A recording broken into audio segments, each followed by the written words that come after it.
ये हमारा 8th video है और इस वीडियो में हम बात करेंगे एफडी की और म्यूचुअल फंड की। मिडिल क्लास में अक्सर जब थोड़ा बहुत पैसा बच जाता है तो वो लोग जाते हैं या तो एफडी कराने या फिर आरडी कराने। उनका कॉन्सेप्ट भी गलत नहीं है, क्योंकि जब पैसा पड़ा ही है तो उस पैसे को हम क्यों ना एफडी में डाल दें। 6-7% इंटरेस्ट मिल जाएगा, पैसा सेव भी रह जाएगा और थोड़ी बहुत कमाई भी हो जाएगी। पर इस कॉन्सेप्ट में थोड़ी सी कमी है। यहाँ पे जो भोले वाले लोग एफडी में जाते हैं उन्हें यह नहीं पता कि इन्फ्लेशन क्या होता है। इन्फ्लेशन का मतलब है कि धीरे धीरे जैसे जैसे समय बीत रहा है महंगाई भी तो बढ़ रही है, वो महंगाई है इन्फ्लेशन। और अगर आपको 6-7% एफडी में इंटरेस्ट रेट मिल भी रही है तो 5-6% तो महंगाई भी बढ़ रही है। तो एफडी में एक्चुअली आपने कुछ कमाया नहीं, बस 1-2% मैक्सिमम आप एफडी में कमा पाते हो। पर क्योंकि उसके अंदर जो आपको घाटा हो रहा है वो रेगुलर दिखता नहीं है, इसलिए लगता है कि एफडी ही करा देते हैं। और जब नाम आता है एसआईपी का, जब बात आती है म्यूचुअल फंड की, तो लोग तर्क देते हैं कि सर ये तो बहुत रिस्की है, और किसी की सुनी हुई बातें या बहुत पास्ट पुराना एक्सपीरियंस जो किसी ने बोला कि हर्षद मेहता वाली कहानी, पैसे डूब जाते हैं, म्यूचुअल फंड सेफ नहीं है, या ये कोई फिक्स थोड़ी होता है। एफडी और आरडी में तो फिक्स 6% 7% मिल जाता है। शेयर मार्केट का तो क्या है, कभी बढ़ता है कभी घटता है, ये तो जुआ है, और इस तरीके की बातें आने लग जाती है। आपका डर आपकी जगह लाजमी है, लेकिन यह समझना पड़ेगा कि जब हम इस सीरीज में बात कर रहे हैं नए भारत की, जब हम इस सीरीज में बात कर रहे हैं कि अपने डर से आगे निकलने की, और जब हम इस बारे में बात कर रहे हैं कि 10,000 12,000 की सैलरी से आप बड़ा पैसा कैसे बनाओगे, तो फिर आपको समझना पड़ेगा इसका सिर्फ एक ही तरीका है, इन्वेस्टिंग। तो क्वेश्चन आता है, क्या एफडी आरडी गलत है और एसआईपी सही है? नहीं, ये प्रश्न गलत है, आपको समझना होगा। ये क्वेश्चन इस बात पे डिपेंड करेगा कि आप अपनी लाइफ में किस स्टेज पे हो।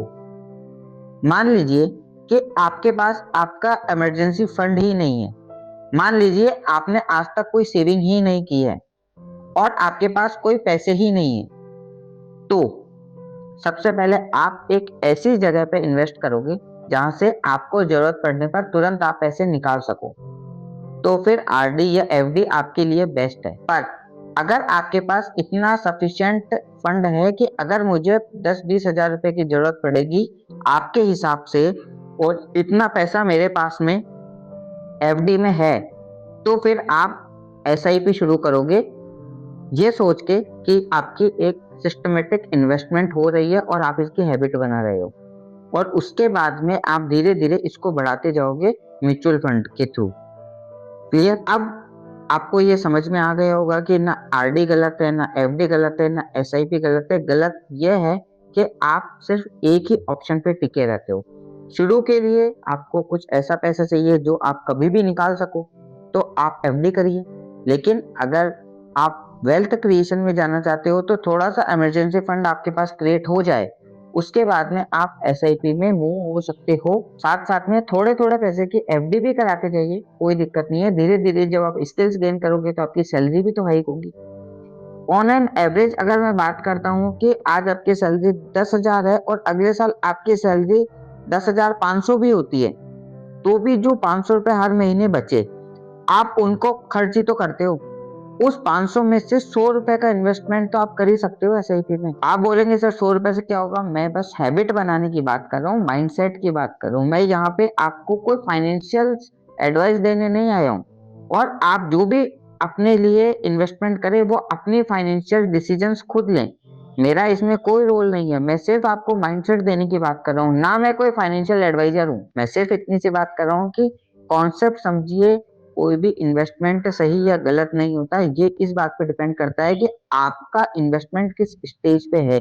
क्या आपके पास इमरजेंसी फंड है, क्या आपको तुरंत पैसा चाहिए, क्या आप 1 या 2 साल में पैसा निकालना चाहते हैं, या कुछ पैसा आपके पास ऐसा है जो आप 10-15 साल के लिए भी रख सकते हैं। अगर आप सोच रहे हैं कि 10-15 साल के लिए आप उस पैसे को रख सकते हैं, दैट मीन्स कि आप उसको म्यूचुअल फंड में डालिए, क्योंकि प्रीवियस रिकॉर्ड के हिसाब से वो 10 या 12% तो आपको कम से कम देगा, जो इन्फ्लेशन को भी मीट कर देगा। और इन्फ्लेशन को मीट करने के बाद आप 5-6% तो एटलीस्ट अपने सेविंग्स के ऊपर, अपने इन्वेस्टमेंट के ऊपर कमाई भी कर लोगे। तो इस पूरे वीडियो का जो ऑब्जेक्टिव है वो सिर्फ इतना सा है कि आपके मन से ये डर निकल जाए और आपके मन से कंफ्यूजन निकल जाए कि सर मैं SIP करूं, RD करूं या FD करूं। जो भी करना है सोच के समझ के विचार करके करना है। आपके फाइनेंशियल्स आपके पास है, मेरा काम सिर्फ इतना सा आपको गाइड करना है कि पहले आप इमरजेंसी फंड की तैयारी करें। जब आपके पास इमरजेंसी फंड हो जाए तो SIP में जाएं। जाने में तो बहुत सारे ऑप्शंस हैं, आप लूज शेयर्स भी खरीद सकते हैं, लेकिन क्योंकि अभी आपकी सैलरी कम है, रिस्क एपिटाइट थोड़ा सा कम है, तो आप धीरे धीरे सेफली जाएं। और सबसे इम्पोर्टेंट जो मैंने सबसे फर्स्ट वीडियो में ही बता दिया था कि अपना बजट बनाएं। ये सोचिए आपकी नीड्स क्या हैं, आप कितना पैसा सेव कर सकते हो, आपको इमरजेंसी फंड में कितना पैसा चाहिए, और आप जिस जगह पे काम कर रहे हो या जो आपकी फैमिली कंडीशन है उस हिसाब से आपको अचानक कितने पैसे की रिक्वायरमेंट हो सकती है, एक लमसम।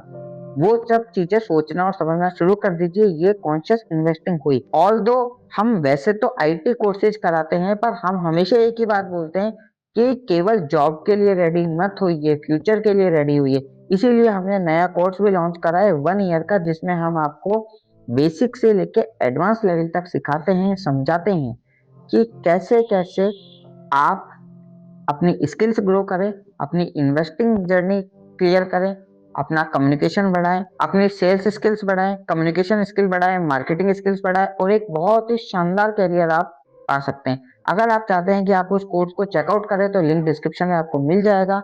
मिलते हैं ऐसे ही एक जबरदस्त धांसू वीडियो के साथ में, तब तक के लिए जय हिंद।